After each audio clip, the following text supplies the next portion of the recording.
Que se passe-t-il? Une rébellion, Excellence. Mais ne vous en faites pas, nous avons la situation en main. Je regrette, Excellence. Il faut que vous partiez. Alors on en est là. Bonjour à tous, c'est Alès de Red. Aujourd'hui on se retrouve pour parler du CC 1119 alias Apo qui fut un commandant de la Grande Armée de la République. In my book, experience outranks everything.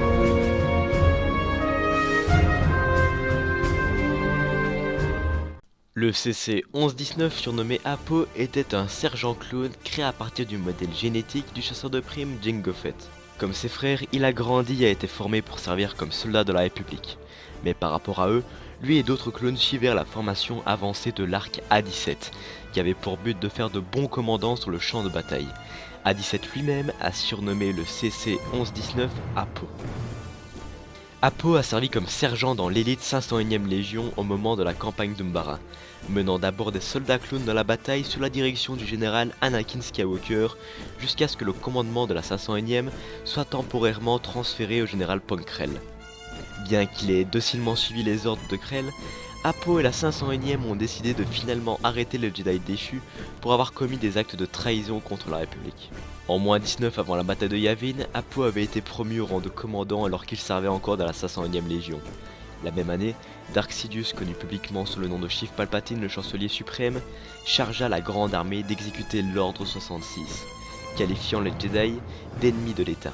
Apo s'est conformé au protocole et s'en est retourné contre l'Ordre Jedi.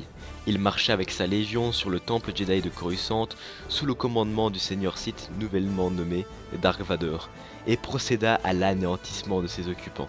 Pendant l'attaque, il a rencontré le sénateur Bail Organa d'Alderaan qui a exigé une explication des actions des clones.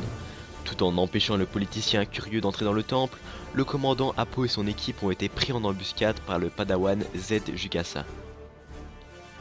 Après l'ordre 66, Apo fut remis sur pied très rapidement, et désormais il recevait ses ordres directement du Seigneur Vador.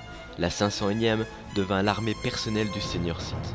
La première mission d'Apo sous le régime impérial de l'Empire fut de traquer et d'éliminer les commandos clones de l'équipe Ion qui avaient refusé d'exécuter l'ordre 66. Peu de temps après, Apo et ses hommes durent aller sur Kashyyyk pour stopper une insurrection de Wookiees dirigée par plusieurs Jedi survivants. Vador et Apo parvinrent à stopper l'avancée Jedi et menacèrent de bombarder la capitale Wookiee s'ils ne se rendaient pas. Tombant dans le piège, les Jedi furent massacrés un par Vador. Alors qu'il n'en restait plus qu'un, le Jedi Rohan Shrine au cœur de l'action débarqua et tua Apo, avant d'affronter Vador et de succomber sous les coups de son sabre laser rouge.